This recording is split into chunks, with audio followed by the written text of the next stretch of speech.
Hello students, how are you? कैसे हो आप सब? तो आज हमारा न्यू चैप्टर स्टार्ट हो रहा है, डी एंड एफ ब्लॉक। उस चैप्टर में एक क्वेश्चन बाकी है, वो मैं रिलीज कर दूंगी आपको। एप्लीकेशन ऑफ कोऑर्डिनेशन कंपाउंड का है, वो बाकी है, तो वो एक आध दिन में आपको मिल जाएगा वीडियो।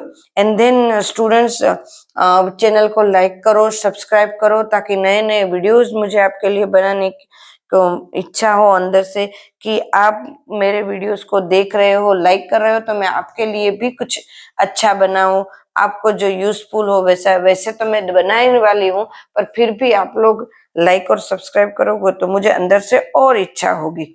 बराबर है। अब देखो, D and F block element को हम लेने वाले हैं। क्या लेने वाला है?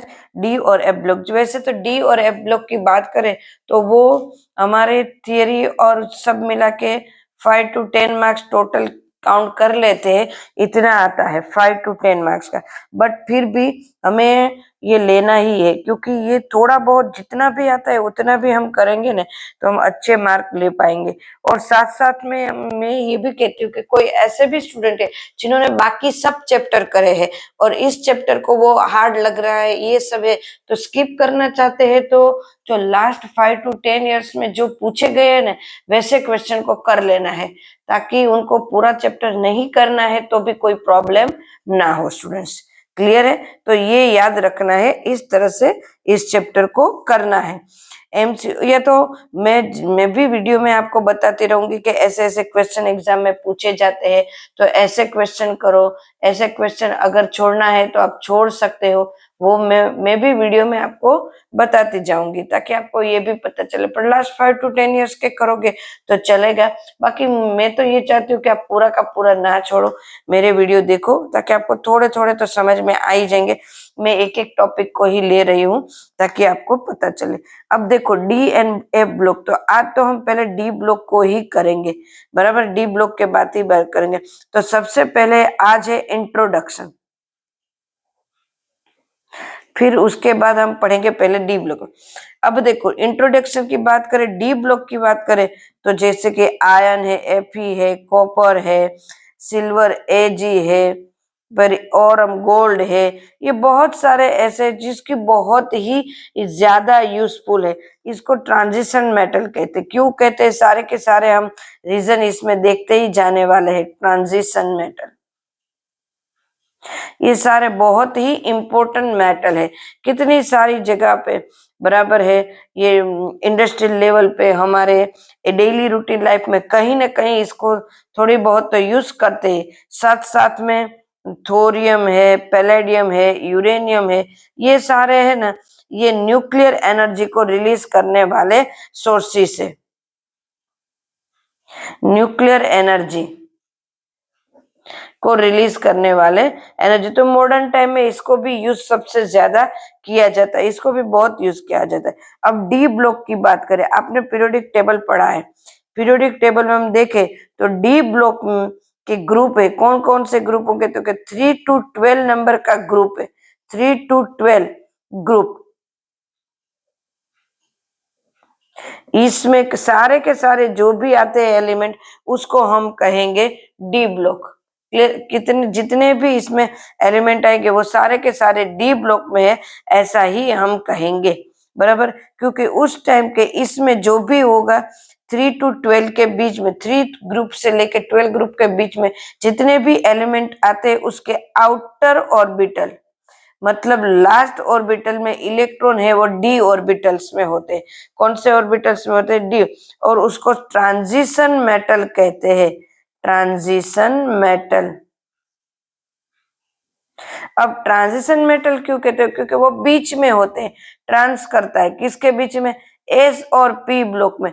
आपने पीरियोडिक टेबल देखा होगा, एस ब्लॉक इस तरह से है, पी ब्लॉक इस तरह से है, और डी ब्लॉक यहाँ पे है, इस तरह से है, और साथ साथ में एफ ब्लॉक यहाँ पे है ना स्टूडेंट्स, इस तरह से। तो ये इन दोनों के बीच में ट्रांजिशन करता है, इसीलिए उसको ट्रांजिशन मेटल भी बोला जाता है। वैसे तो ये ट्रांजिशन मेटल है, वो कलर भी अपना अलग छोड़ते हैं, फिर उसके मैग्नेटिक फील्ड भी होगी, मतलब मैग्नेटिक प्रॉपर्टीज भी उनकी दिखती, तो उस वजह से भी ये जो ये इलेक्ट्रॉन है, ये डी ब्लॉक के इलेक्ट्रॉन ये सब दिखाते, तो इस वजह से भी ये 3 to 12 तक के जो भी हमारे एलिमेंट है वो हमसे बाकी दूसरों से वो अलग दिखते हैं, तो इस वजह से ये अलग दिखते हैं। तो चलो देखते हैं कौन कौन सी ऑर्बिटल्स में क्या क्या है, या तो कौन कौन से ग्रुप में क्या है। तो फर्स्ट नंबर का हमारा आएगा जो भी है वो 3D, मतलब 3D से ही डी ऑर्बिटल स्टार्ट होती है, हमें पता है 3D, फिर सेकंड है 4D, then 5D and fourth है 6D। मतलब 6 लाइन होगी हमारी डी की 6 लाइन है, तो ये डी ऑर्बिटल्स हमने यहाँ 3D 4D 5D 6D ये हमने बताया। तो ये कहाँ से होगी, तो कि ये स्कैंडियम से लेके जिंक तक होगी, स्कैंडियम से लेके ये क्या होगी, यट्रम से लेके कैडमियम तक होगी, बराबर है। और 5D है लार्सेनियम से लेके आपको हाफनियम या तो ये तो उसके साथ Hg मर्क्यूरी तक होगी, एंड देन लास्ट में 6D होगी, वो रुपनियम Rf से लेके कैनियम तक होगी, Cn तक होगी। नहीं, एक मिनट, बराबर है मैंने कुछ गलत नहीं लिख दिया ना, एक बार देख लेना। Which is actinide as element रुपनियम टू कैनियम। अब देखो यहाँ पे कौन कौन से एलिमेंट है जो ट्रांजिशन एलिमेंट नहीं है, तो यहाँ पे देखो लास्ट जो आता है जिंक नहीं है, कैडमियम नहीं है, तो ये ट्रांजिशन एलिमेंट नहीं है। क्या नहीं है, लास्ट में जो आता है यहाँ ट्रांजिशन एलिमेंट की एक शर्त है, कंडीशन है कि डी ऑर्बिटल से ई फुलफिल नहीं होना चाहिए सॉरी स्टूडेंट्स, फुलफिल नहीं होना चाहिए, डी ऑर्बिटल्स फुलफिल नहीं होना चाहिए। मतलब जिंक में फुलफिल है, कैडमियम में है, मर्क्यूरी में है, कैनन में है, तो ये फुलफिल हो जाते हैं, तो ये फुलफिल नहीं होनी चाहिए। इसीलिए ये सारे के सारे ट्रांजिशन में नहीं आते, फिर भी हम अभी तो लिख रहे हैं, बट जब उनकी प्रॉपर्टी देखेंगे तो तुम्हें पता चलेगा कि ये ट्रांजिशन में नहीं आते हैं। ये ट्रांजिशन इसलिए क्योंकि एस और पी के बीच में है ये। साथ साथ में अब एफ ब्लॉक भी देख लेते। एफ ब्लॉक का पहले होगा 4F एंड सेकंड होगा 5F। जो हमारे यहाँ पे मैंने बताया कि एफ ब्लॉक कहाँ पे होगा, पीरियोडिक टेबल में यहाँ पे नीचे होगा। क्लियर है एफ ब्लॉक। तो एफ ब्लॉक कहाँ से स्टार्ट होगा, 4F and 5F। C cerium से लेके ल्यूटेरियम तक Lu, एंड यहाँ पे 5F थोरियम से लेके लार्सेनियम तक, ये हमारा होगा लेंथेनाइड। एक्टिनोइड उसको बोलते हैं एक्टिनोइड सीरीज, एक्टिनोइड सीरीज।